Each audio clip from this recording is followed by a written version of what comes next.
Hello, and welcome to Mapping the College Audition. I'm your host, Charlie Murphy, director of MTCA. That's Musical Theater College Auditions. Check us out at mtca.com.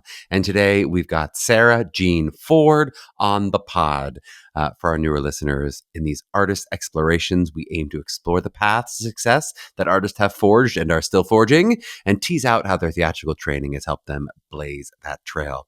I really love getting to chat with Sara. I think it's really launching a bit of a mini series. It won't necessarily all be sequential, but I've pitched this kind of mini series where we really focus on self-discovery and what that process is for artists. You know, I'm really trying to dig into that question that so many of our high school seniors ask themselves when these colleges say, hey, just show me who you are. And then they all feel like, okay, but what does that mean? So we get like as granular as stuff like Sara's hair journey, but we also try to talk a bit about like what undergirds a changing hairstyle and, you know, having the outside reflect the inside and what that can mean that goes beyond just the superficial. So, you know, for some of our students, it's the kind of stuff that this question gets reflected in material choice. It gets reflected in essay prompts, in interview questions, in the auditions themselves, but all of it coming from a bit of that core of self-investigation. We talked about it recently at our Chicago mock with everyone, and I love one of our amazing coaches, Marcus Crawford Guy, the way he put it. He was talking about that kind of process of self-excavation. I'm actually not sure he used the word exactly self-excavation, but it was something like fancy and Scottish that he used. But, you know, he was talking about like how when the panels were asking, the people behind the table went digging, the students were really good at revealing themselves, but that it really is our job to be self-excavators, to do that digging for the schools. And to some extent say, look, here are the treasures I've dug up, right? And I dropped Marcus's name specifically to say that he is coming on in the next few weeks. We do have him scheduled in what I'm sure will be a much anticipated episode. And we're going to dive deeply into some of these very concepts that we talked about today, as well as some more with him. While we're talking MTCA, we have just got back from full weekends of back-to-back LA mocks, along with that Chicago mock that came the weekend before. Such a joy to see so many of our students and parents out on the West Coast. And now finally, our big mock tour is over, and we only have 3 mocks left. One at the top of December, and then the top of January in New York City, and then our online mock at the top of January as well. So please make sure those who've not yet signed up for one of those that you make that mock a priority.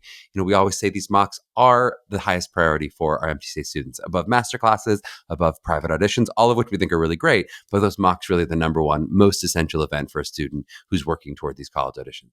Okay, I've done my shilling. Oh, no, the one other thing I wanted to shill for was just make sure you don't miss, if you want to hear a little bit more of my voice and some exciting webinar content, tomorrow night we have our wellness webinar at 9 p.m. Eastern. Really excited for that one. We're going to talk about psychological health and how you can get yourself prepared to walk into an audition in a healthy place. So much of what we talk about in this podcast, especially come January and February. I hope you all are staying happy and healthy out there. Just an FYI, next week for Thanksgiving, we are going to keep plugging away with a normal school episode. We've got Ryan Kasperzak from Montclair, my old friend. Sometimes we've done like a mailbag episode or a special episode for Thanksgiving. Maybe we'll do one of those over the winter holidays, but because we did have a nice backlog of episodes recorded, we're going to just keep plugging along.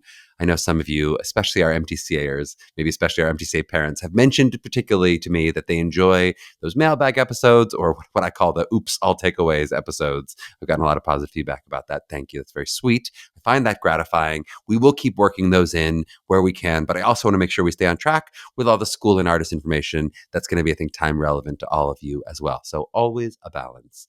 But let's dive into this episode now with the lovely Sara Jean Ford.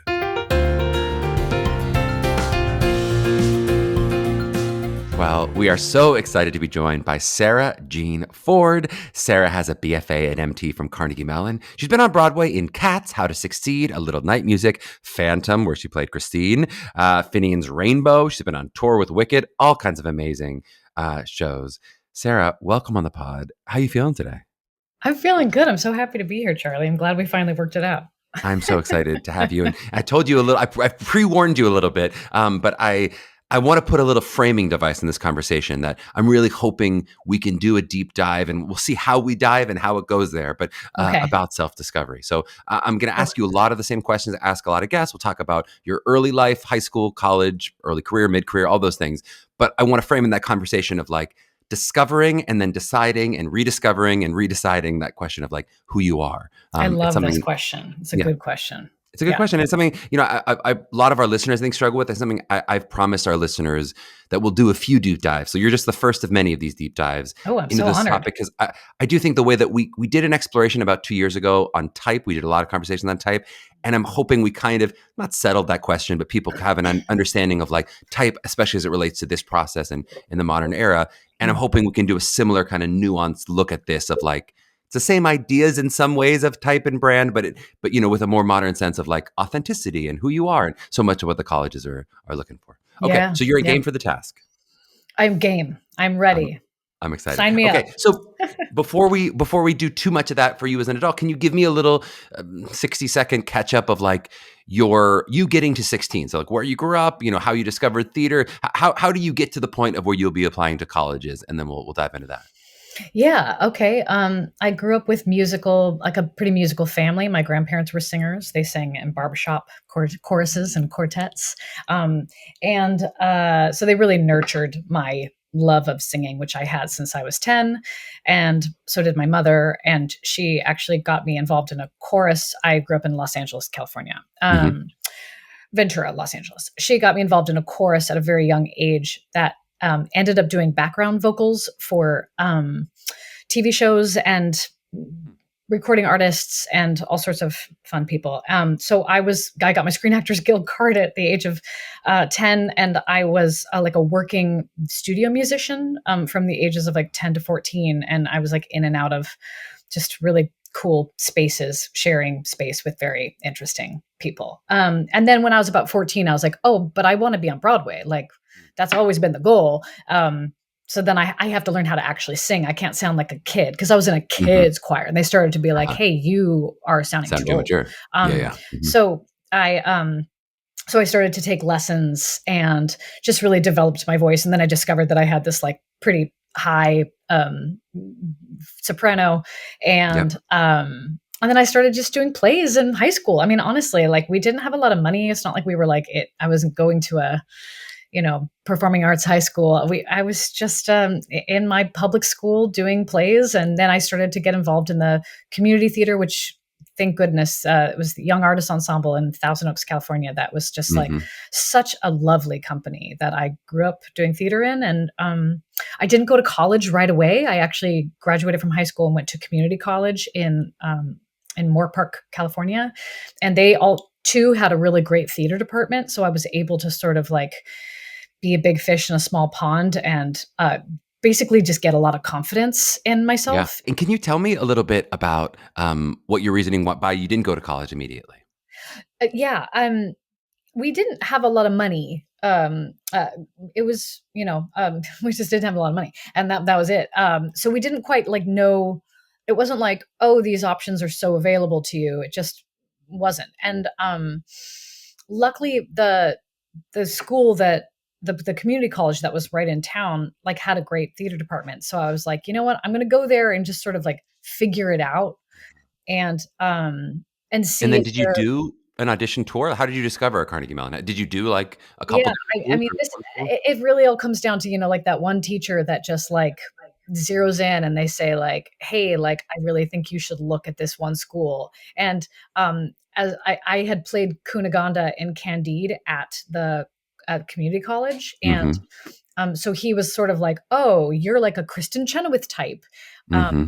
And actually, funnily enough, he thought that Kristen Chenoweth went to Carnegie Mellon. So he was like, oh, you should go to Carnegie Mellon. And You're so the second person to tell me that exact story. So there's some rumor out. Literally, someone else funny. told me, and I'm sure it wasn't the same teacher. I would be shocked if it was. But No, I that mean, they had someone. That's why they ended up at Carnegie Mellon, because they thought that's where Kristen Chenoweth went. isn't that funny? Yeah. So That's like so I funny. looked there and I just sort of fell in love with it on the website. I never traveled there. Uh huh. I never went. I just like kind of just You fell did in like love with LA it. Unifieds or whatever. You auditioned in LA.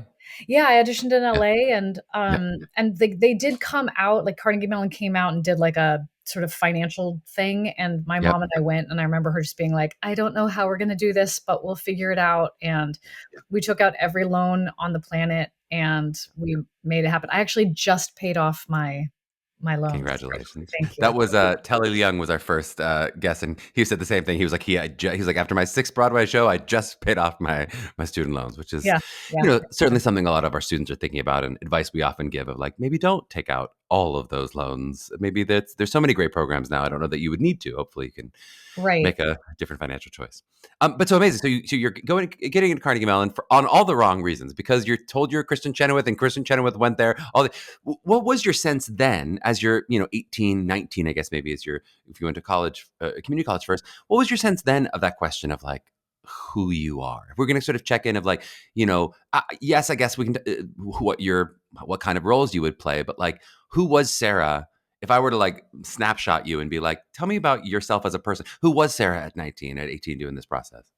Um, Sara was a dreamer, like a big old dreamer, and a big well, she was like really funny and like really comedic and very imaginative and really, really curious about acting and like Uh-huh. acting like Shakespeare and Uh-huh.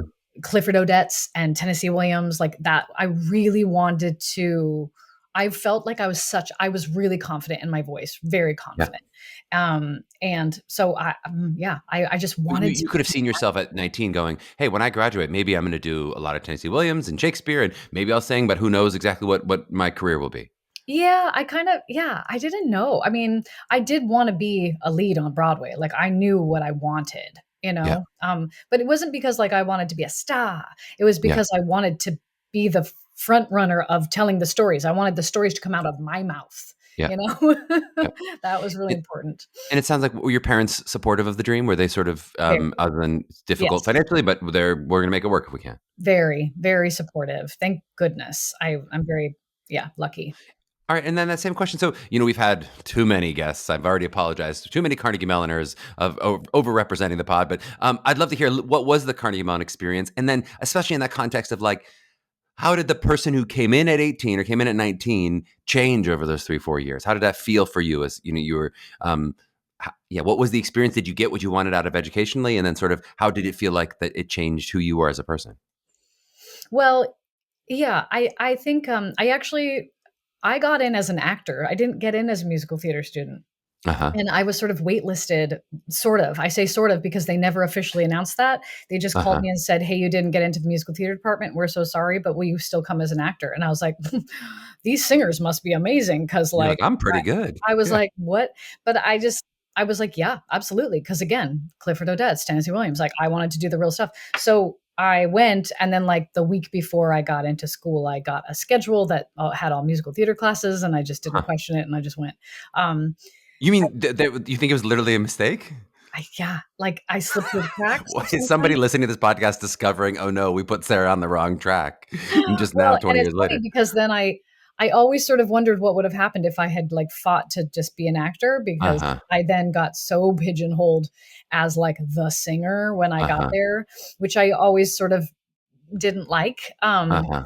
However, I think taking those 2 years off and really sort of like exploring how I wanted to go about studying was really good for me. Because I wasn't just like a little baby coming out of high school. Yeah. I had like some sort of sense of who I was and what I wanted. And so I don't know, my time at Carnegie Mellon, like I really appreciated my training and I really was like pretty present for it. Yeah. And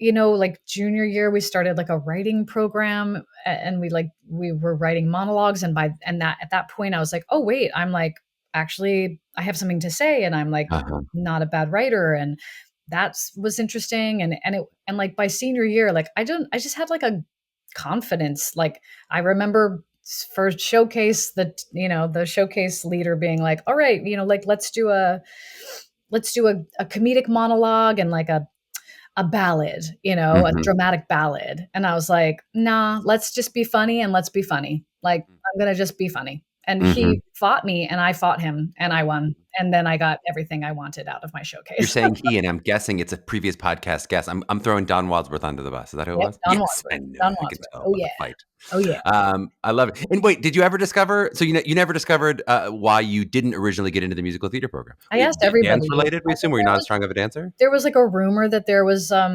another girl that they had picked and she, didn't come. Shocking. I don't know if it was because I wasn't a strong dancer. That was my suspicion because I wasn't a strong dancer. Yep. But I don't know. I'll never know. I'll never Fascinating. know why that all happened. I do really think, there's no perfect way to do it, but I do think for so many people who are going to go into a rigorous conservatory like Carnegie Mellon, like a Juilliard, that like having a year or some time off, I just feel like it's, because it is, I was talking about it is like an MFA program kind of. I mean, you're going in with that kind of intense level of focus. There are 18-year-olds who can do it, but I think a lot of 18-year-olds are like, I wanted to like party a little bit and enjoy my life for a second. And just, again, the version of discovery, like discover who I am outside of theater a little bit before being Yeah. like, okay, acting, singing, dancing all day. I think almost all of my classmates toyed with the idea of quitting or going to something else. And I was one of the only ones that didn't. Yeah. I think that was, and I noticed a lot of my classmates were, had done 2 years at Columbia or 1 year. They'd done something else first. And then kind of, none of them were like grad students. They were all, 19, 20, but that little bit of difference. I think if not, it's like you have to figure out, in my summers, are you going to take a summer and actually take it off and not do theater and give yourself some, I don't know, backpacking around Europe if you're lucky enough to do that, or some experience. Yeah, I was just like a camp counselor back at home, and I loved it actually. But so do you feel like not radically changed in terms of like the who you were conversation at 22 versus 19 or whatever? You felt like you came in, I keep saying 19, maybe you were 20, but after 2 years off and then you come in, do you feel like you were a different person graduating at 22 or 24 for you? No, I was pretty sure of myself. Yeah. Pretty sure yourself. You thought, I'm going to be on Broadway. I'm going to be funny. I'm going to be playing these lead roles. A lot of the things that seems like you went in and successfully did. Was that showcase experience good for you? Was it like, hey, I showcased, I got the agent, I was early career success? Yeah, it was early career success. I got Wicked right from my showcase. And so I booked Wicked before I like graduated. And then I also got my agent before I graduated. Looking back, I wish that I had like sort of just taken my time with all of that, because then by the time I got to LA showcase, I had like agents and people that were interested in me, but I was already like booked and blessed. Sorry, booked and blessed. Yeah, exactly. I'm not going to be a TV star. And there was like a whole world that I was I will say that I was very like, my focus was very narrow. I was just like Broadway lead, and I never was like, oh wait, what about like sitcoms and movies and film? And like, I never really, I wish that I had widened. I tell my students a lot, please widen your focus and like sort of let it all in. But it's hard. It's hard to do that, Well, especially when that box of Broadway lead takes so much gas, so much foot on the gas, that it's like, because you have to go for it with tenacity. But then, what if you are going to be, Anna Lee Ashford or whatever, who then gets an amazing sitcom? It's like, it can be that too, of course, but like, it's a hard thing to stay truly open. It's very, you're right. Yeah.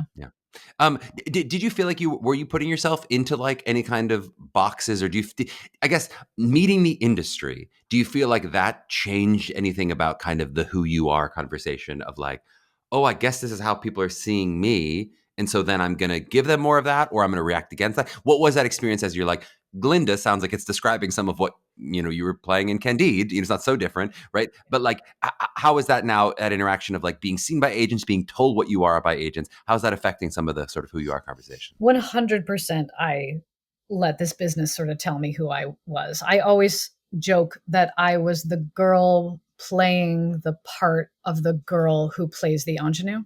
Because wait, hold on, the girl who played the part of the girl who played the ingenue. Yeah. Break that down for me. Yeah, because I in college, while I was like this funny soprano or whatever, I also like had like short spiky pink hair, and like I was like kind of punky and kind of like, just like I was like a weirdo. And I do remember somebody telling me like, you're probably going to want to like look like the part that you're going to play, like what you're going to play. And so I grew my hair out long and let it be blonde. And I always sort of, I always wondered like if I had come into the industry looking the way I had looked, if I would have confused people or if I would have like put my stamp on who I was, I've always felt like too smart and grounded to be the ingenue that I've had to Mhm. play. And a lot of, even like my first review in New York City was in the Fantastics, and I think New York Times said something about me being like just too grounded or something Mm. to play a 16-year-old girl. And I was like, Mhm. interesting. Yeah. So I've always sort of felt like a little, I don't know. I never, I sang like an ingenue, but I didn't want to play the ingenue. I had a little later on. I had a bunch of questions about hair. I was like, I have a hair, but let's do it. Can we talk? I didn't know the pink spiky hair. Yeah. I imagine you did not. Did you audition for college with pink spiky hair? I auditioned for college with like copper red short hair. Okay, so can you take me through a little bit of your hair journey? Because I've seen some of it. I did this a little with Beth Malone when we were talking about type, and it's long and lustrous, and then it's like really pixie cut short and all the different things. So Yeah. talk me through what was your hair journey from Yeah. 17 to now. We're not going to say the age, but older, and it's been at one point gray, at one point blonde again, then red again. Talk me through all these different your Yeah, hair. I guess that it was red all throughout high school, and then college it was red, but then it like started to turn more like maroon, pink. I like that you're saying it started to turn as if you didn't turn it. It didn't like Yeah, I know, naturally right? start turn. It just started to turn pink. I'm not sure what I don't happened. know. I don't know. I had no control over these I things. went into the sun. Yeah, and it was always sort of like short and cut like very retro. I Yeah. mean, this was the early 2000s, so it was like I don't know what I was doing. And then then I was like, "Oh, I don't look like how I sound." So I grew it Mhm. out to like this very like shoulder length blonde. That was, and I guess that's sort of my natural color, a blondish strawberry blonde. I don't know, dirty blonde. Mhm. Um, and then it was blonde forever. When I went on tour with Phantom, I dyed it like auburn, and it was like a long auburn. And Uh-huh. then I came back, Wearing a wig, I assume, in Phantom? yeah, and I was wigged, and I was on tour, so I was like, no one cares. And then I came back, I cut it all off, and I bleached it pretty blonde, and then it was like short, really bright blonde for Yeah. years, and then I don't know. Oh yeah, and then Well, then gray at some point, right? You let you a when I went natural back into gray. Phantom, it was like back and forth between like a really short. I had like a very, very short, almost pixie cut Yeah. bleach blonde, and then and then slowly over time it started to become more natural, natural, natural, and then I was like, oh, I have so much silver, and then it Uh-huh. just went pure silver, and I was silver for like years. And then I sort of felt like, oh, is this like holding me back? Like this Mhm. silver, like people don't, I walk in, they're like, is she 50? Is she 30? Like what age is she? So then I was like, Something you know what? I'm going to go back to my red. I love that red. And so I'm red now. yeah. It's something I certainly didn't know. I guess how many women in their, let's say, late 30s, I don't know what the right number is, but do really go gray, and that they're just dyeing their hair. Like my stepmother like has dyed her hair since she was in her late 20s, where it's just like, Oh, and so my she's always hair's had been brunette hair, going but gray since I was in my 20s. Since college, my hair's been gray. but you don't see that in actors a lot. So then even what feels natural then looks odd and unnatural. But I guess I'd love to the version of this conversation, and this is, I guess, the crux of kind of what I want to talk about from our students' perspective. I did a bit of this with Helen Shen, who's an MTCA alum, who's currently in maybe Happy Ending. But she was still so fresh to the moment. I don't know that she would have found the perspective on it that was like interesting for the conversation. But she was someone who showcased at 22 with like bright blue hair, Mm, they pronouns, very punk rocker. mm. And then like only a couple years later is playing this like very traditional feminine beauty with she pronouns on Broadway. So, and I guess I'm interested in the idea, especially because our kids are 17, 18. A lot of the people listening, some people listening are going to be 22, 23, graduated from school or alumni. But, for the younger ones, just the idea as an artist that like all of that can live within you legitimately, and Yeah. that you can be someone who's this and also this, and you can be this complicated, ever changing person. But I think so many of them, when they hear, which is advice from this podcast, but advice from colleges too, of like, just whoever you are, be that thing. I think they're sort of like, so does that mean I should dye my hair? Should I paint the fingernails? Should I do like what? How, I guess I'd love to hear like what was your version of like as I'm going through how I feel internally, was the hair changes mostly what you think you wanted other people to see? Was it a manifestation of, Felicity cutting it off to go, I feel like this or whatever? How much of it was internal versus how much was it external in terms of those changes? I think every time it went to like when it went to blonde, it was an external, like, what happened is I was in college and they were casting the Phantom of the Opera movie, and Patrick Wilson was already cast as Raoul, and he's a Uh-huh. Carnegie Mellon alum, and they were having a hard time finding a Christine, and he said, well, let me see if I can find someone from my old college. Yeah. And two of us were sort of picked to audition, and it was me and this other girl, and she had long brown curly hair and this beautiful face, and I had my short maroon punky kind of spike hair. Yeah. And I remember watching her tape and being like, oh dear God, like, she looks so much better. But I felt like I was the stronger singer, Mm-hmm. but I didn't feel like, I was like, but if you just look at me, like, there's no way that they will have an imagination and see Yeah. that so I think that was like Right. sort of the impetus to like start and start to go blonde. Every time that I've like done like a wild shift to like red or whatever, I think that's always felt very internal and very much like, oh, this is me. This feels like Uh-huh. me. I kind of would equate it to also getting tattoos, Yeah. as like I have like 4 tattoos, and I got my first tattoo in college, but I got my second tattoo, which was like a big earth, and it's on my back. I Yeah. got it right after I got cast as Christine in the tour. And Uh-huh. it was sort of my like way of being like, fuck you, I'm not a non. Can I say fuck you?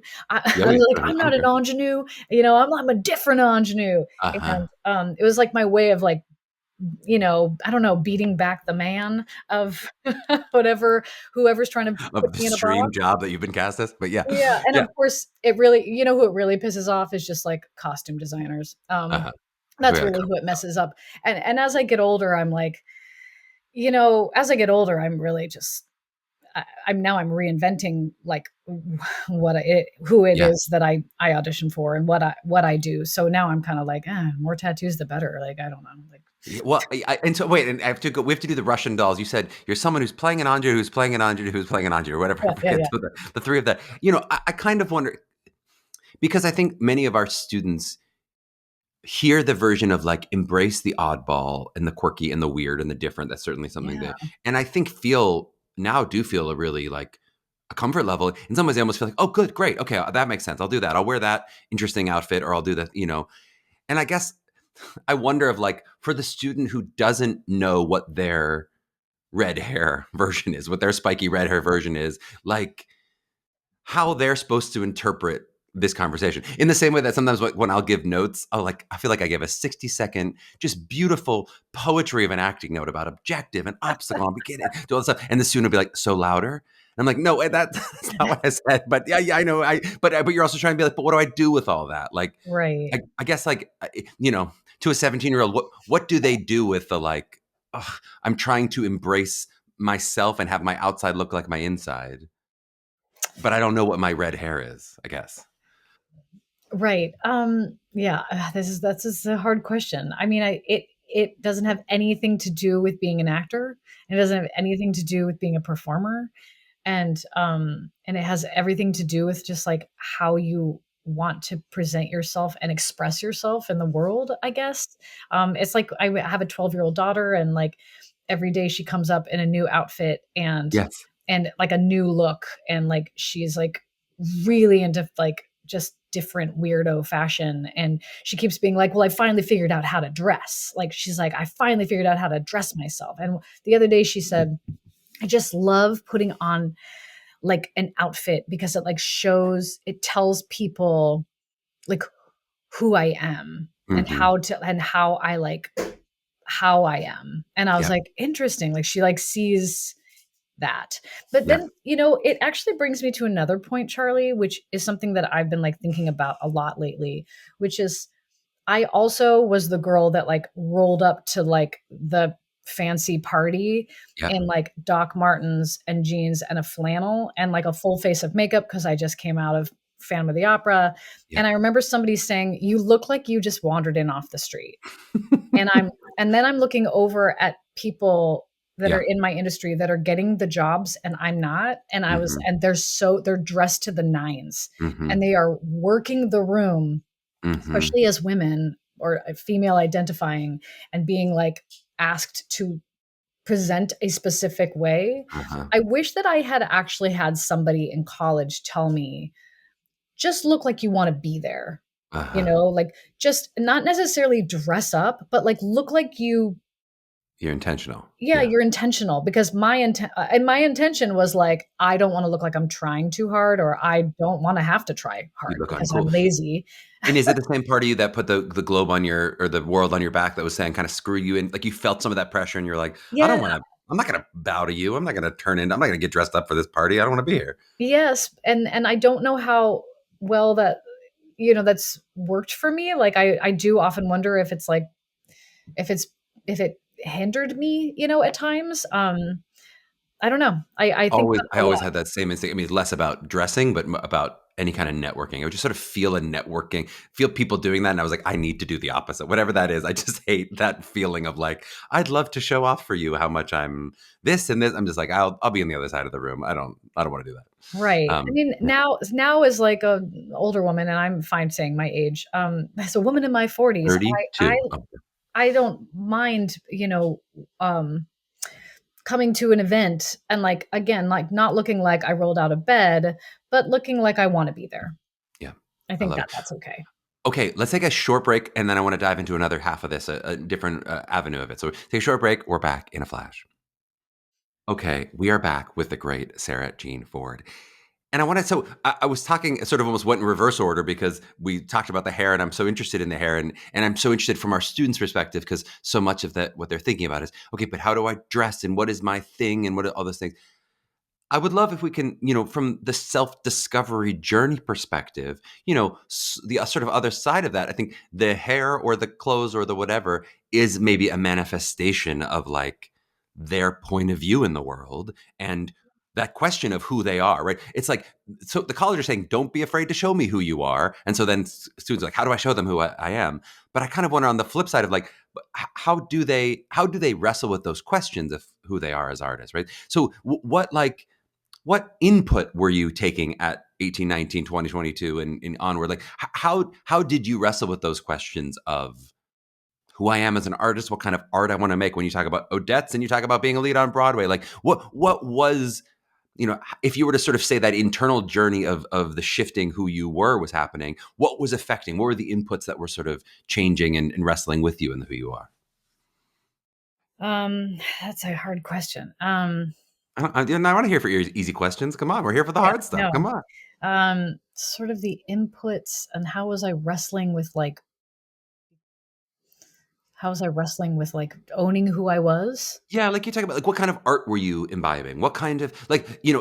as you were taking classes, because again, so much of school is technique based. I really do think we're doing a lot of technique, and so much, like I say, the work they might do if they're working on singing or acting or dancing, there's technique there.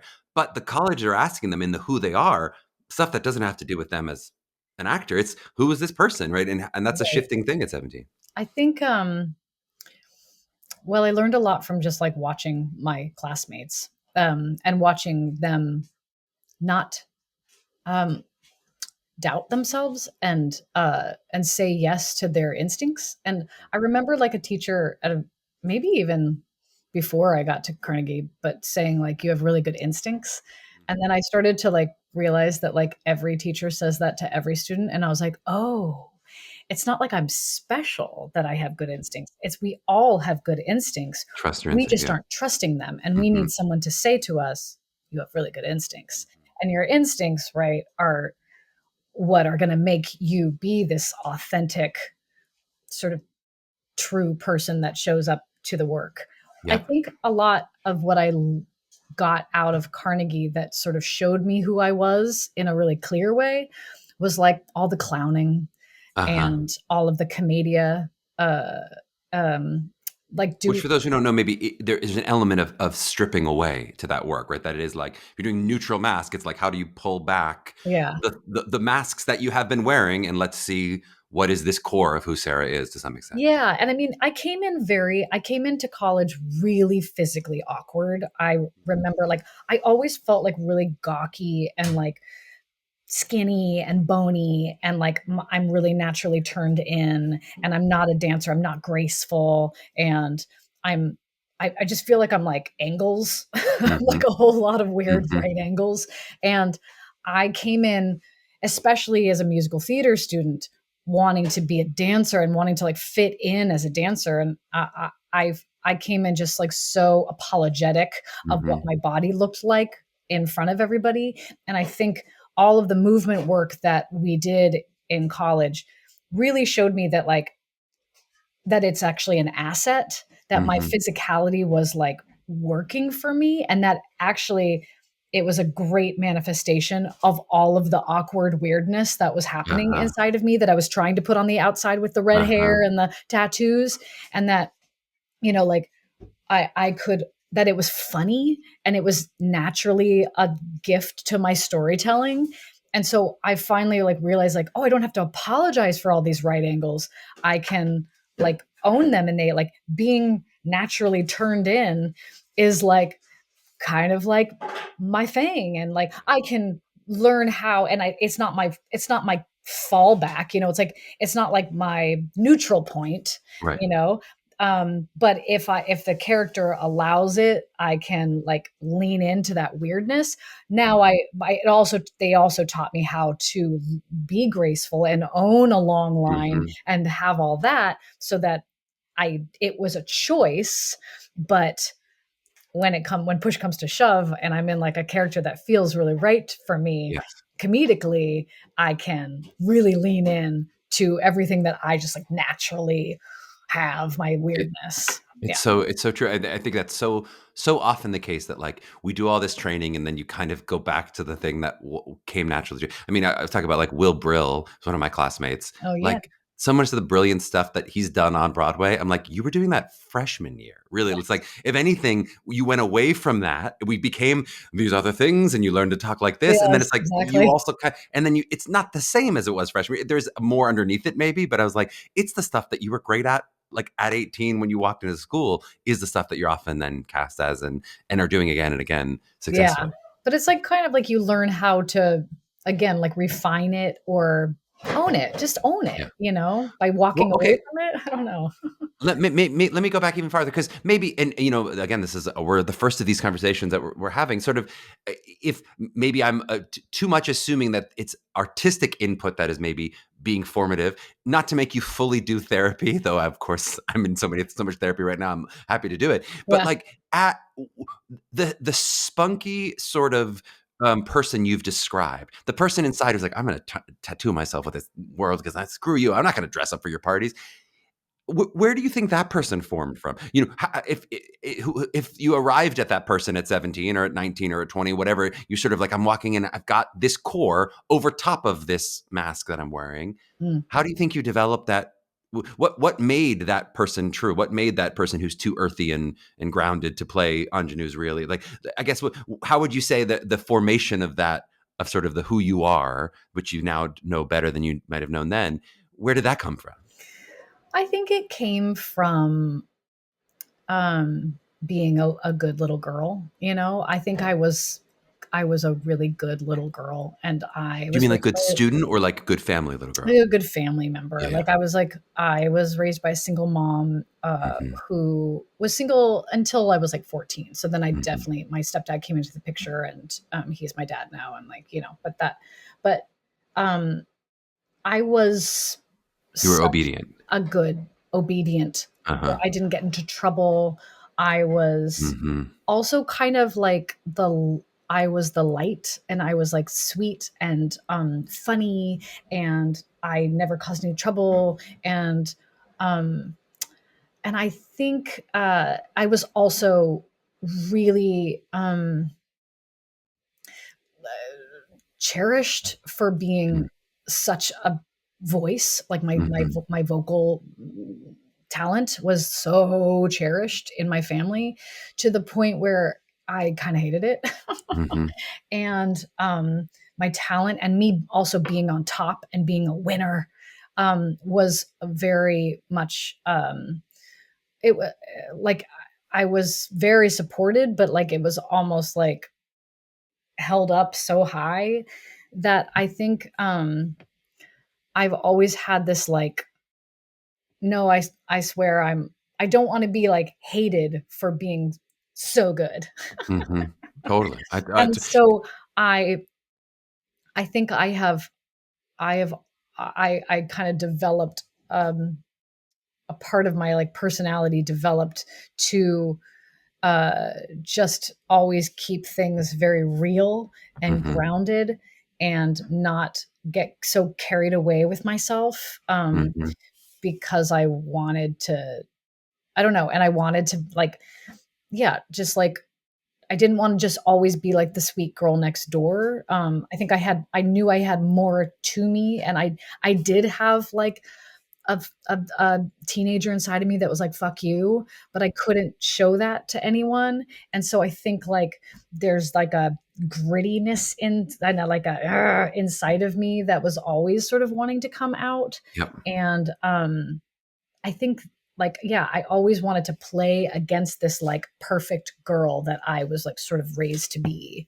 I I think think that's, that's, at least in my discovery, is so often the case that you have both sides of that dialectic in a personality. It's sort of the thing that's true for you, and then the overcompensation of like, oh yeah, I was always so worried about people thinking I was cocky, and part of it's being 6'4" and being, and being so traditionally handsome, if I do say so myself. But that I would have to make a joke out of that, like that kind of thing where I'd be like, I have to like, I don't want people to think I think I'm this, so I have to like over apologize, and then I would have this weird like so like humble in my body, like I would have all this physical like apology to not be able to be yes. like, hey, I can just own who I am. Yeah, I And called it like humble to a fault. Like yeah, that's always what it felt like. it feels like as you grow, there's a version, and certainly some of this is easier than with other things, where you can kind of embrace both of them. That you're like, oh, because I'm like, I play cocky really well on stage. I'm like, I know what that is. Like I can do that. But then also being able to like, this other thing is also part of me, including the Yeah, the overcompensation. Then it forms and it becomes like, well, that's,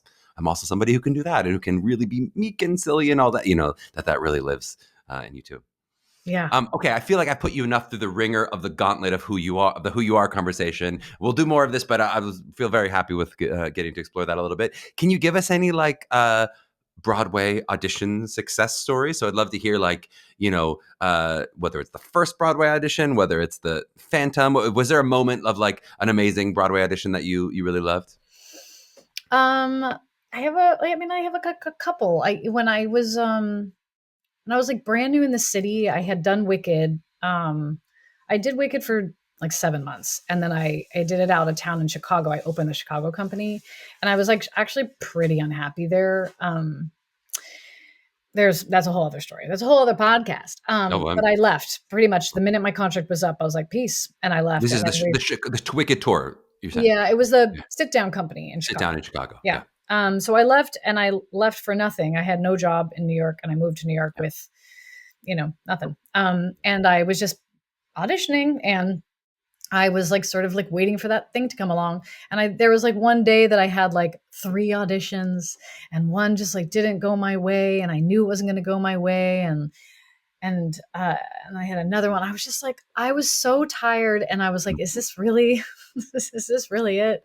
Mm-hmm. Um, and I went in for Les Mis, the Les Mis revival. So this was 2000, I don't know, seven, six, six, and You can say 6'7" for the kids. yeah, Six six, seven. Yeah. seven, and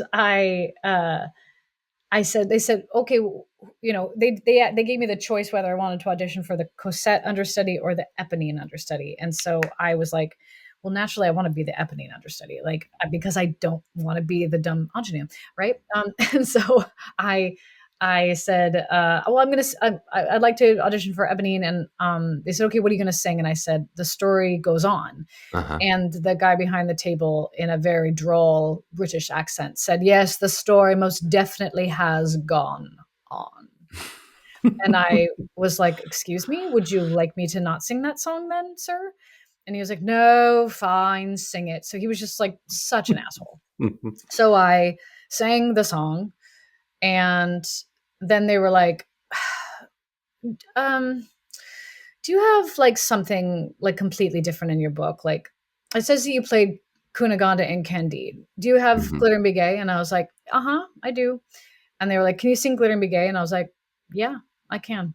And they came around they stood up and came around in front of the table as if they were like at a show. Mhm. Mhm. And they were so excited that I was going to sing Glitter and Be Gay. And I sang the entire Glitter and Be Gay to them. And they clapped and I walked away and I was like, well, I guess I should get that job. And then I did.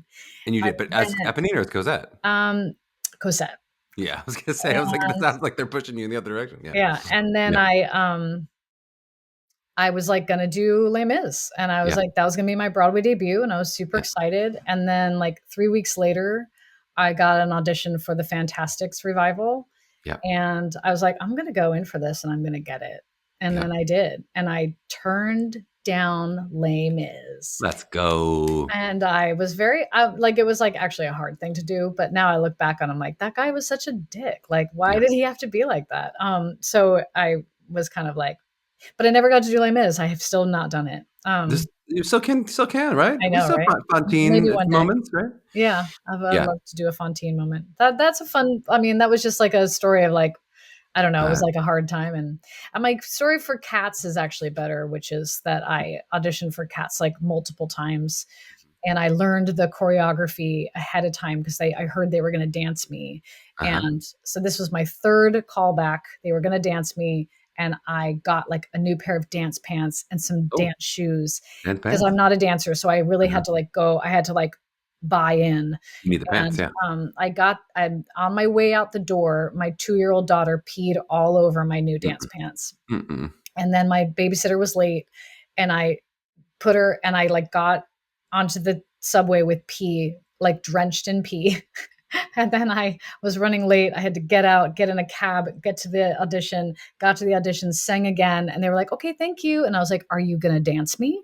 And they were like, oh, no, we haven't been dancing anybody. And I was like, you have to dance me. I have pee all over me. Like I this, bought the I pants, bought these the pee pants pants. and I have pee all over them. And I did a solo dance Uh-uh. call for Uh-uh. Cats, and then I ran around the room like a cat with Andy Blankenbuehler, Yes. and then I got That's it. amazing. That is a great story.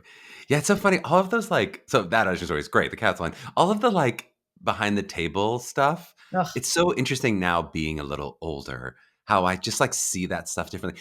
Also, often British directors. Maybe there's some particular like drollness to British. I had one who spent like probably 5 minutes trying to convince me that he had never heard of Carnegie Mellon.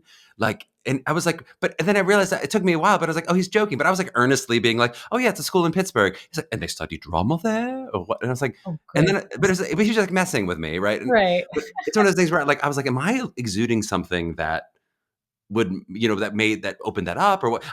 Kept viewing it from the perspective like, what am I doing that is making this happen? And then you realize I'm like, this is just some unhappy older people, bored, tired. I'm like, that's inappropriate.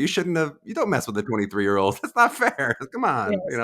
you shouldn't have done that. He shouldn't Right. have told you the story goes on and on. Oh, Um, goodness. yeah. So rude. I love. And then what about if we're going to check back in with the conversation? Now 5, 6 Broadway shows. You mentioned a little bit of the you put the globe on yourself after booking Christine. Like what do you feel like now? If we bring us up to now, like having done all these different amazing things, having gone through the whole hair journey, like how would you answer that question of kind of like who you are differently now? You said 42. I would have said 32, but Oh, no, I'm 44. 44. That's what she says, allegedly. But how would you answer that question or that conversation differently now at 44? Oh, gosh. I mean, I'm still like a spitfire. Like, I think I still have that in me. Yeah. But like, it's so interesting because, your whole life in your 20s, you're just preparing for these roles that are in their 20s. Yeah. I mean, at least I was. And I think I know some people that were like, no, I couldn't wait to play Mrs. Lovett. And but But especially again, the 40s, like there are not that many. I mean, certainly something Elizabeth's struggling with right now. She's like, there aren't that many great lead roles for people who are above 40. I mean, it's just not a yeah, lot. it's like an unromantic age, I think, Hmm. for writers, and mainly the writers are male identifying. Mm-hmm. I don't think that they romanticize a 40-year-old woman often. Mm-hmm. So yeah, and also a 40-year-old woman is probably going to be a mom, and that means that there's probably going to be a kid. Right. And if It's you more look secondary. Yeah. like a younger 40-year-old woman, the kid should probably be a baby, and then they have to cast a baby. Like it's Mm-hmm. just like Mm-hmm. like there's like so many things.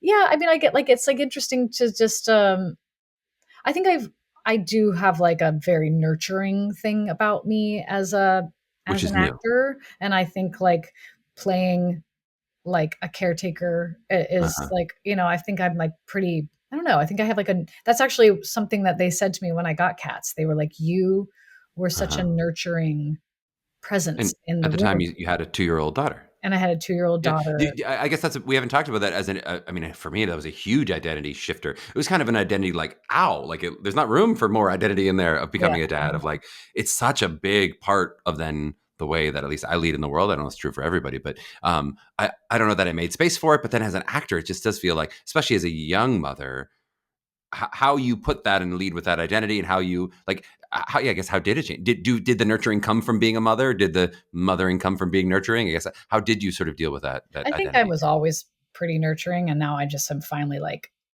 look the age that I could be to be a nurturing person.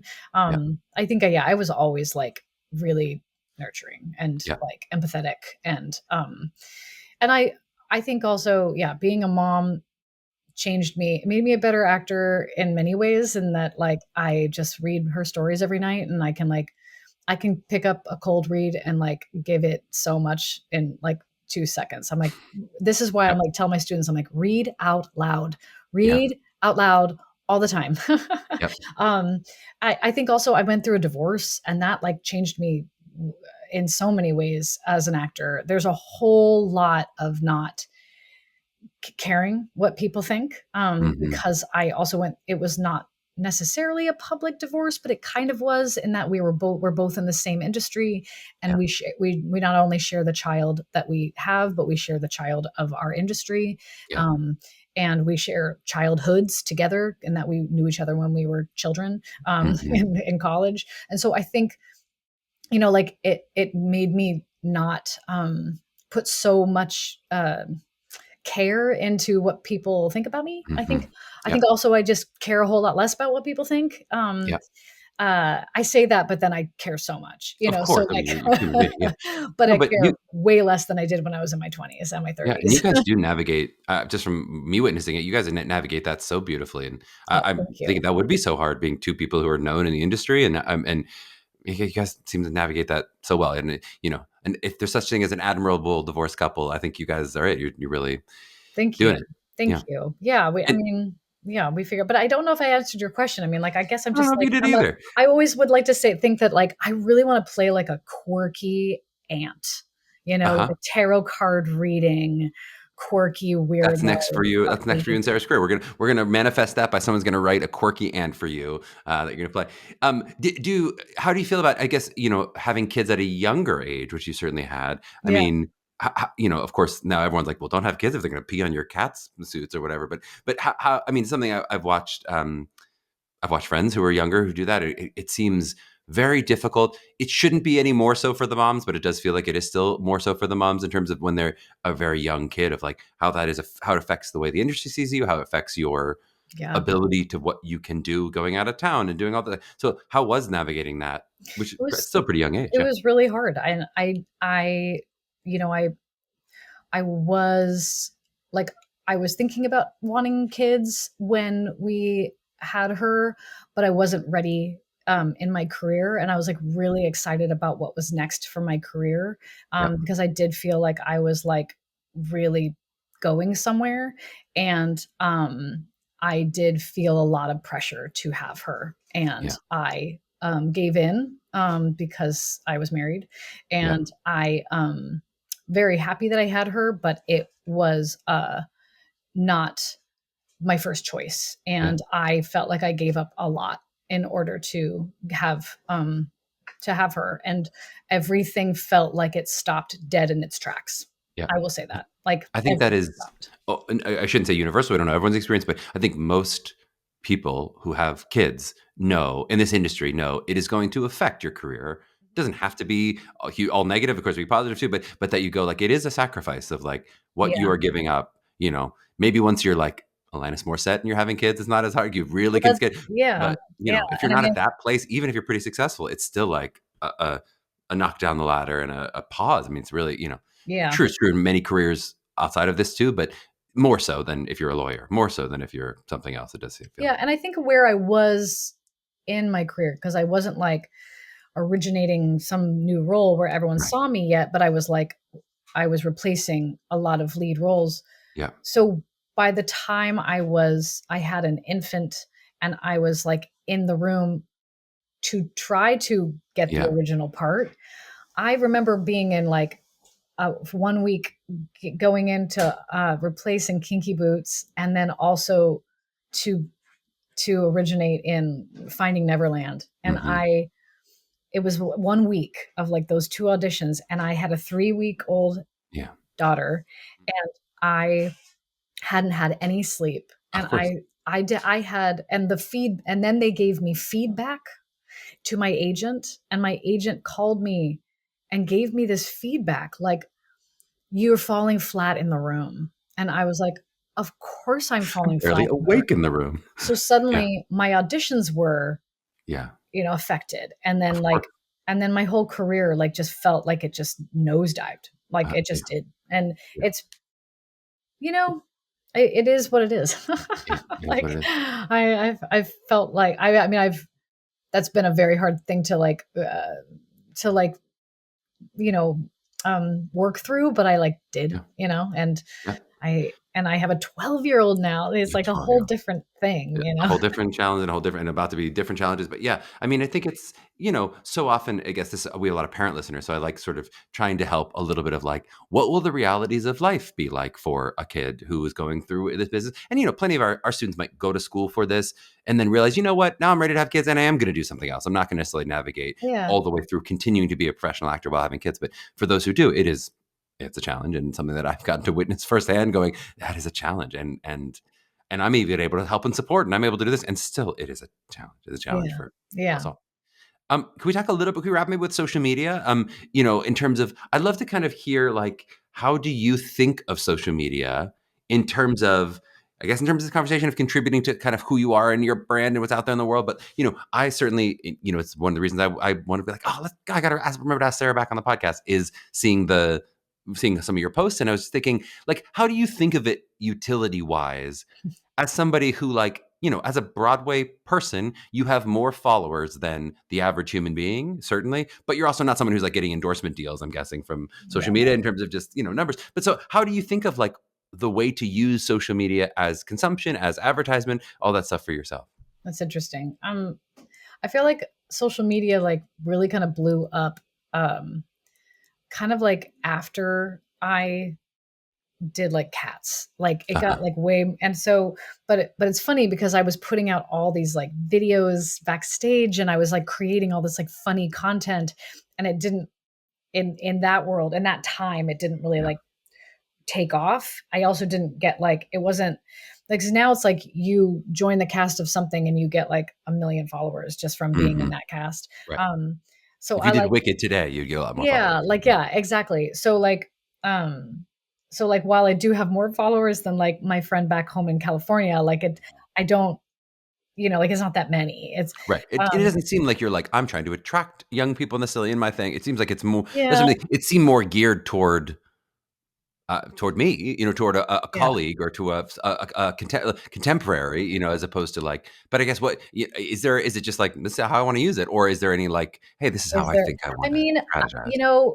like there's no denying that like there is publicity. You can use it for publicity, matters. And Yeah. honestly, because I'm a writer, I am therefore by proxy a producer. And so Hmm. I have to be on it to some degree to like then push my art out into the world. Yeah. And so like anything that's like personal that I share, which I do share personally, it always sort of like happens by accident that it like ends up being any sort of like that people like respond to it, and I think I do find that like the things that people respond to the most are the really authentic, Yeah. vulnerable things that I put out. Um, and it's interesting because I think as a creator who's like in her 40s, and I'm interested in creating like sort of longer form art, Hmm. plays and musicals and movies and TV shows. That's where my writer brain is now steering, and Hmm. it's not steering in the direction of let me put out this like short form content onto Funny 60 Instagram. seconds. Yeah. It Yeah. just it actually is like that's not that I take that back. I Because if I'm scrolling a lot, my Yeah. brain automatically just like starts creating for the thing in front of me. Like it just like I'm always coming up with ideas. It's just a matter of where I want to place my energy. Yeah. And I don't always want to place my energy into my social media In the stuff. phone. Yeah. And so I really have to like it's a constant battle for me because I'm like, especially as a coach and like wanting to like make my coaching business be bigger. I think that's actually a very good place to try to get it, moving and Totally. grooving. But again, it's like the energy of that versus the energy of me sitting down and actually writing Yeah. like a piece. And And I what want to you're set writing now is like, is out it there. this the aging ingenue? Is that's something that you're currently producing or that's already Not anymore. produced? No, aging No, ingenue. She's she's done. done. She's Yeah, aged. She's out. she's a What are you working on now? my husband and I wrote a short film that we filmed last year exactly at this time, and we're in post for that will then move on into, and I'm not in it. We actually just wrote it together and we filmed it. We have a Carnegie Mellon grad, two Carnegie Mellon grads in there though, Brian Morabito and Oh, Crystalline Lloyd. I um, know both of those people. Yes, of yeah, course. so Yep. it was kind of fun, and to Yeah. have two Carnegie Mellon grads in there. So we're in post for that right now. We're in final edits and figuring out. Then from there, we'll do the whole film festival world, which is very foreign to me, but not foreign to my writing partner. Yeah. So there's that. And then we also filmed another piece called Broadway Radio Hour, which is sort of it's a bigger project that we wanted to figure out how to sell. And so Hmm. we kind of created a long form infomercial about it. And it's huge. It has like 12 people in it and songs and dances and all sorts of things. And it's all, To ultimately be a Netflix flick series, to ultimately be a no, web series. What do you we think? wrote it as a stage play, and Uh-huh. it still could live as a stage play. But Uh-huh. when we filmed it, when we got in the studio and we saw this thing up on the screen, we were like, Huh. this is this could be a streaming kind Cool. of sitch. It's really cool. And Yep. it's like a 1940s radio hour, but set all in modern day. Yep. So yeah, like that's kind of where we're at with that. I do really wonder if, like, so many people, I'm certainly not innovative in talking about it this way, but like the idea of what is 10 years from now, what our digital content that we're consuming is, given how much now people, it's YouTube and TikTok and it's almost beating TV now. And so you sort of go like, would that not just change the nature of like what a series is? What we start, 20 years ago, 15 years ago, we started doing web series, which feel like they became their own little niche, different thing. But there is now, it's like, whether it's a series or not, there's so much content consumed in these 60-second or 5-minute chunks. And Yes. so Yeah. who Big knows? time. Big time. All right. That is another podcast, though. Let's move to wrapping it with just, I know you've already made you go deep into therapy and deep into all these questions of who you are. But I wonder, if there's just any advice to, especially pitched toward our 17, 18-year-old listeners, but I guess also to those out of college, just who are on that self-discovery journey. Any advice in terms of like what you would advise them if they want to try to, do the things you did well and not do the things you didn't do well. If they want to be a Sara Jean Ford, how do they do that? Yeah. I mean, I always am when young kids say like, "Oh, I want to be you when I grow up." I'm like, "No, you want to be you." Um, Hmm. uh, I mean, like I'm friends with like your wife. I'm friends with Sutton Foster. I'm friends with like all these like super fancy people, and I can't. There's no one way to model my career after their career. It's everybody's just all so singular and so specific to the person. Um, I think my advice is like, always to get out of your own way and figure out how you're getting in your own way is like a big one. And I would hear that a lot in college, like, oh, she's getting in her own way. And I'd be like, Hmm. okay, what does that mean? Hmm. But nowadays I see how I get in my own way. And like really, really simple, easy examples are just like, oh, I'm like the only reason, like I'm never going to get that job because I'm too old, or I'm never going to get that Hmm. job because I'm too young, or they're just like, I'm never going to get that job because they already cast it with this name and this name and this Right. name and this name. Like just coming up with reasons as to why I'm not working, Hmm. just like really unhelpful. Hmm. It's just like it's like negative based thinking, and it's It's like like self-soothing. It forgives yourself for, oh, it's okay that I don't have to try my hardest or do my best because I'm too fat for this role anyway. So I'll just move on. Yeah. Yeah, and, Yeah. comparing myself to other people and the worst is when I compare myself to people that are working and I'm like, "But I'm better than them." Like, Oof. how does that get me anywhere? Like, it just doesn't, and, Yeah. not being happy for my friends when they get jobs, like, Hmm. seeing that, like, my first instinct is that I'm, like, mad. Okay, let's look at that instinct. Like, what are you mad about? Like, what do you really want, Sarah? Like, what do you really want? Yep. So just like little things like that, like getting in a good headspace to just Hmm. like be in this industry. Yep. Um, that's one. And then I guess another thing I would say is I don't know, find your people.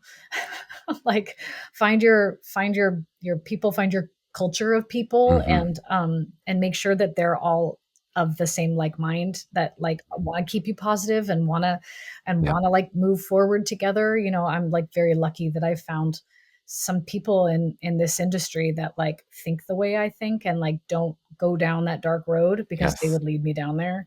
Um, No, that kind of I think thing. those two things do relate to each other a lot. The finding your community that will say, "Hey, Sarah, cut that out." Like if that is what I just did it to my wife earlier today, where she was saying like she was sort of insulted by a job offer, and I was like, That's not an insult. Like them shooting their shot is not an insult at you. I That's you can say know. no, but like Yeah. that was it was like feeling just in a little bit of a place where just like, ugh, I don't want this job offer. I want that other job offer. Which of course, who doesn't feel that Of way? course, But yeah, it right, kind of suck yeah, into that.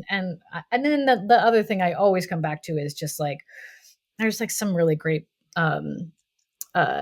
quote that It's me. You can quote me to me. I It's fine. can't remember. Yeah, it's you, but basically he's just talking about like the reason why you got involved in this in the first place, and like always coming back to this like there is a there I don't I using the word storyteller is so like let's hold space for the storyteller, but like there is a storyteller in you, and there's a way that found Yep. how to sort of connect to humanity through Yep. this art form, and like continually coming back to that. And that means that you might be more than just an actor and just a Hmm. singer and just a performer. Like there might be a writer in you, there might be a director in you, there might be a producer there's ways to. And I think that we need this right now because like this commercial art form that we're seeing right now on the Broadway Hmm. is not always like, it's a little limiting. Yep. And I keep coming back to like we got to make our own art, we got to be scrappy, and we got to just like tell stories in like in any way that we can. So if it is even short form on social media, then go Yep. ahead. Like, but like however you can get your sort of view of how you understand humanity out into the world in an artistic way, like do that. It also makes me feel so much more empowered when I walk into the audition room and I have something going on over here, Of course. and I'm like, Yep. I don't need this, Yes. Yep. and because I have something that's like really filling me Yep. creatively. So Yep. All so well said. Really appreciate the time today. Thanks for doing this. I'm so happy to be here. Thank you, Charlie.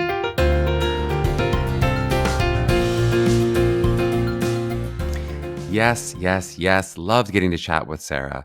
Now, how crazy is that story of her getting accepted as an actor, but then just given an empty schedule. We've talked before about how porous the membrane of these programs can sometimes be, especially when it's a school where it's housed in the same school. The acting and MT departments are housed together, like CMU. And we've told stories of people auditioning on day one and then moving over from an actor to an MT or vice versa, or of kind of piecing together a track that was very similar to a musical theater track. So they might have graduated technically mostly having done acting, but taking a lot of MT, taking voice labs, singing at Showcase. We've heard all those stories, but I've never heard the one of just getting the wrong schedule and going with it. So I thought that was really funny. I love so many of these conversations. I love that idea of like trust your instincts that Sara brought up. It's so true. And when she talked about how so many young people need to hear it, I think it is so helpful for a young person to learn how to trust their instinct. I remember reading an Ira Glass article a while back where he argued that so much of art making is about having good taste and trusting your taste. That like you had to spend some time immersing yourself in your art form so that you knew what had come before and what was good and what was bad or what was innovative or derivative or whatever you wanted to call it, right? But that then spending some real quality time sounding that out against your own sense of taste. So what you really thought, letting that new information inform and grow your sense of taste, but also keeping it your own. Because like that's the only way you can make something that's really your own or really new. So even that idea of like trust your instincts, that doesn't always mean your instincts are right objectively, if such a thing can be said about acting, that you could be right objectively, but it does mean you're using the only process that can allow for you to be authentically you. Like so often I'll tell that to our students, I'm like, even if I'm right, if you have a strong impulse, follow your impulse. Even if I'm more expert at this and my impulse is probably more right about your Shakespeare or whatever it is, but like, quote unquote, right. Again, I'm using that always in quotes. But like, I would still rather see the thing that you want to say said in your way with your own impulse, your own instinct versus my instinct, which might have a better taste, but then you'd be kind of echoing mine. So always finding that balance. And when in doubt, trusting your instincts is a great place to be. And I do think when you talk about trusting your instincts, that process is almost always a letting rather than a forcing. And I've given this note like on repeat to our mock students this past month. And I think it's something that students today really can use a little bit of help with acting wise. It's so hard in an audition setting, right? When you're in an audition setting, or really any high pressure acting setting, to let something happen as opposed to trying and like making it happen. But you find contact with your instincts in the dropping in and the letting way more than the idea of like layering something technical on top of yourself. And that's part of that conversation about like, Sara at the end was talking about getting out of your own way. But it's really another note that I give to a lot of students at this point in this process. Like whether that's about getting out of your way because you're being too perfectionist about your process in general, or whether it's about like an over control of your vocal vanity and where you really watching the student just thinking about the singing and how does it sound as you're performing your songs. Or sometimes with actors, it's really about like a certain emotional result in your monologues that you're really trying to make happen. So often you fighting for that result, whether it's a vocal result or an acting result, it's the biggest thing getting in the way of you as an auditioner, right?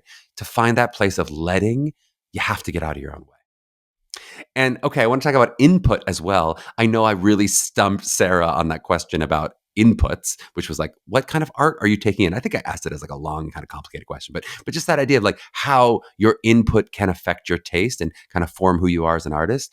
I think it's a really important question. And I'm going to keep asking it of these artists in this conversation, since I think there's something key there and maybe something especially that some of our 17-year-olds today might benefit from in kind of diversifying their inputs. Like if you want to be a musical theater actor who really likes acting, I think the experience of reading plays and different kinds of plays is really important for you. I think too many of our students come in having only read the plays that were assigned to them in school, or like what they're about to do in happened to be at their high school was doing that play, or maybe like, they're MTCA students, at least they've read the plays that their monologues are from when the coaches make them, right?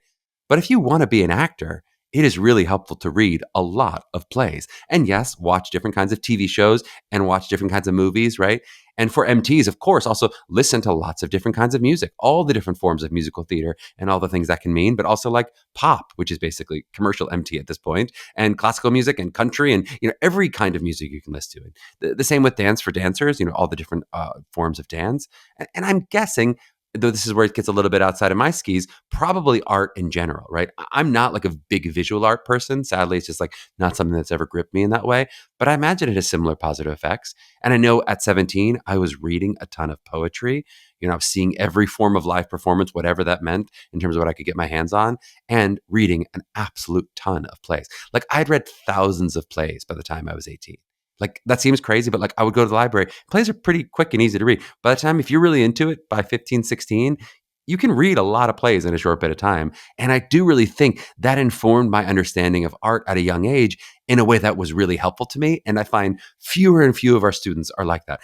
10 years ago, 15 years ago, that used to be like, I'd meet a student every once in a while who was just like me. And now I meet fewer and fewer. And if a student has read 10 plays, it's like, that's amazing. You've read 10 plays. Good for you. Okay. And I don't mean to also do a takeaway about therapy, but I'm also kind of going to do a takeaway about therapy just because we do, of course, have that wellness webinar tomorrow night. But I do think some of those questions of therapy, what Sara sort of got beautifully into, and I'll say this is also my experience of therapy, are really central to this conversation of self-discovery. The biggest thing I got out of therapy, and I'm still getting out of it, was that experience of my therapist constantly asking me, okay, but what do you want? Right? Or how she would actually put it often, she'd say, where's Charlie in all of that? Where's Charlie? Right? As I'm describing other people's needs and the needs of systems I'm a part of, whether it's my company, my family, all these different things, right? I'm often describing it absent of my own needs and wants.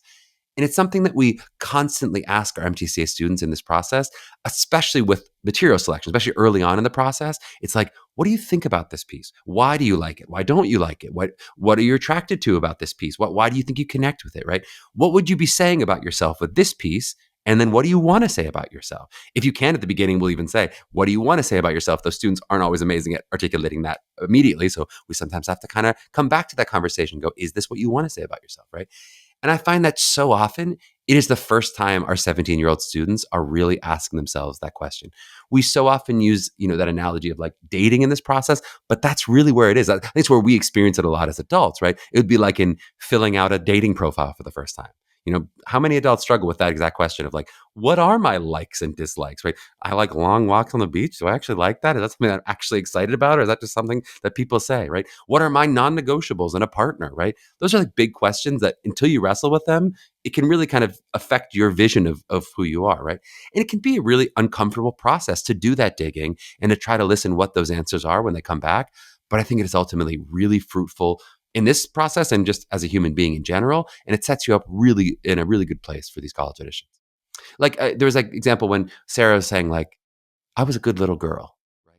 I think it can be uncomfortable for young people to like talk about that when they're still very much in it, especially like we talk about parental systems or how they are as a student and how they're like in class and what they're like amongst their friend group and those kind of things, right? But those questions, starting to investigate those questions, even if you don't have those firm answers, that's the fodder that makes like really good artists and really good actors, right? If you have that awareness of like, this is who I am, this is what I know about, it really helps you lead from an authentic place and then to discover more authentic places. Once you've hit on one really authentic place, it's now easy to go, okay, cool, I can branch off and I also can do this and I can also do this, right?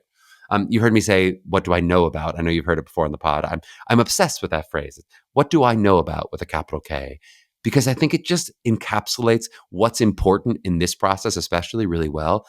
It's similar to the question of like, what is unique to me? What is my unique angle? But I think pivotally different because you don't actually have to be unique. You don't need to have the answer be a unique answer, right? You might know about loss in a deep way, even if you're not the only person to ever experience loss or a very similar kind of loss, right? But if that knowing, if it comes from a deep place of true knowing, it will be unique and authentic to you. And then the more you layer those experiences, the better, right? Like for me, I often talk about like after my parents divorced, I know what it is to both be a favorite child of my mother and I know what it is to be not the favorite child of my father. And to see that perspective of both me and my older brother and then my younger half brother, who are all having very different experiences within this complicated dynamic, right? All the pain and all the frustration of all that. So that means even if I'm playing something that's not identical to that, where I'm playing not a situation that's absolutely identical to me, there's something that I can know about and use in that echo. And then it's going to come from a really truthful place for me. So that's what our students can do is they go, what do I really know about? And then how do I find material, even if it's not an identical character situation, but how do I find material that sparks onto some of that knowing so that I can come from that authentic place? And that's really what Sara's talking about in a different way when she says like, there's a storyteller in you. Like that's what our job as an interpretive artist is. So you want to pick stories that you think you can tell with your own specific point of view. Okay, I'm going to wrap there because I could talk for another 30 minutes on this, but I want to leave at least a bit of meat on the bone for our next few episodes, which are all going to be down this same beautiful artistic path. But we're going to call it there for another episode of Mapping the College Audition, produced by Meghan Cordier and Kelly Prendergast, with social media work by Jordan Rice. Follow us at Mapping the College Audition on Instagram, like and subscribe wherever you listen or watch this podcast. Tell your friends, tell your enemies, write us a rating and review, and check us out at MTCA.com for help with your individual college process. To my young artists out there mapping their journeys, please trust that you are enough for the right school exactly as you are right now. Now keep striving and keep discovering who you are. We'll catch you next week.